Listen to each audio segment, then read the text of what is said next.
Woodrow Wilson once defined public administration as the detailed and systematic application of law. On a scale such as Malaysia, the machine is massive and complicated. It's a labyrinth of ministries, statutory bodies, and councils designed to bring development and peace. It ensures roads are built, hospitals are staffed, and laws are enforced. However, the system relies heavily on integrity, and when ethical considerations in decision-making are compromised, the administration fails to deliver its mandate. How does Malaysia repair this machinery? First, we need to understand what corruption really is.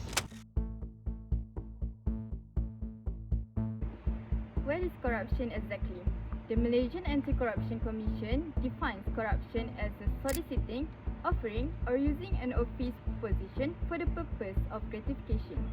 Now, gratification means more than just simple monetary bribery.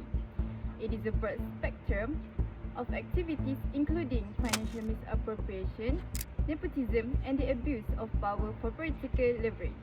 And in Malaysia, this isn't theoretical. Instead, it is a historical scar that has adverse effect on the development of the country. Let's look at some examples of corruption in Malaysia to fully understand what is going on.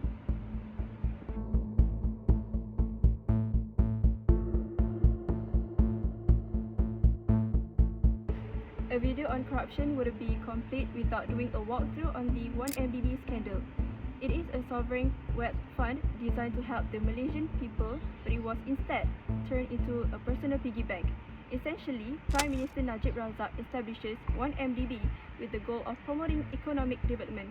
It raised billions through bond sales. However, instead of getting invested in Malaysian infrastructure, this money was channeled into Swiss bank accounts and offshore companies controlled by Joe Low and his associates. The stolen funds were spent on lavish luxury assets in the United States and Europe, including a yacht worth about $250 million.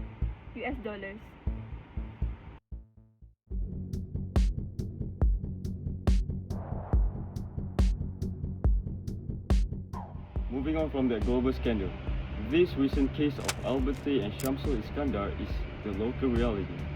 In November 2025, allegations surfaced that 629,000 ringgit changed hands from a businessman seeking minor licenses in Sabah to a senior political secretary.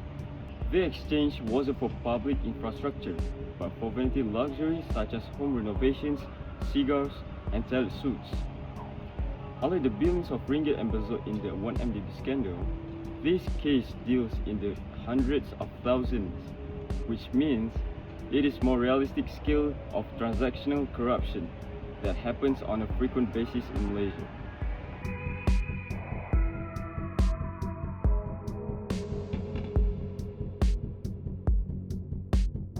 The primary legal instrument in Malaysia's fight against corruption is the Malaysian Anti-Corruption Commission Act 2009. The Act grants MACC the power to investigate and arrest suspects and conduct the search and seize of assets. Aside from the executive and enforcement functions, the Act also provides MACC with the power to investigate offences under the Penal Code, Section 137 of the Customs Act 1954 and Part 3 of the Election Offences Act 1954. All of this means that the MACC is backed with a strong legal foundation that makes it immensely powerful in tackling corruption. We've seen the MACC raid offices, seize assets, and work with the Inland Revenue Board to track the money.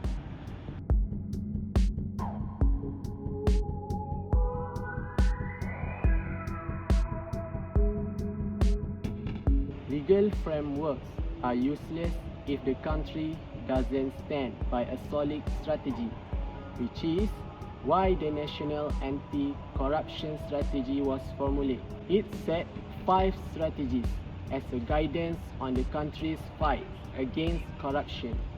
Strategy 1. Education. Educating the youth against greed. Strategy 2.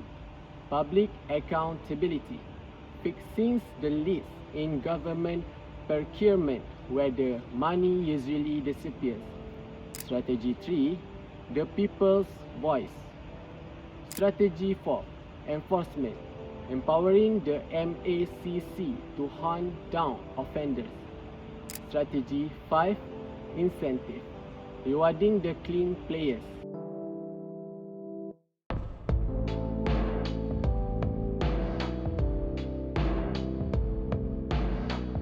But the government cannot win this war alone. A top-down approach only works if there is support from the bottom-up.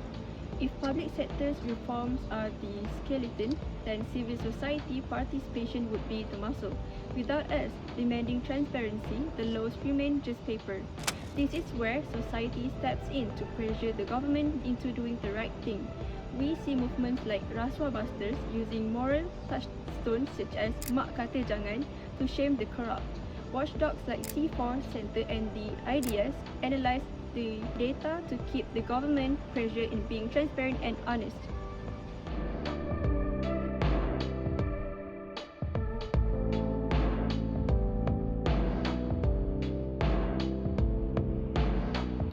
To conclude, corruption is a threat to the very idea of public administration.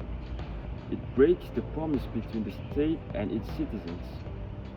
It stunts the growth of the country by stripping the country of its own funding. To fight against it, we must not be limited to simply arresting the perpetrators involved. It's about restoring the integrity of the system to absolutely ensure that the backbone of our nation stands straight.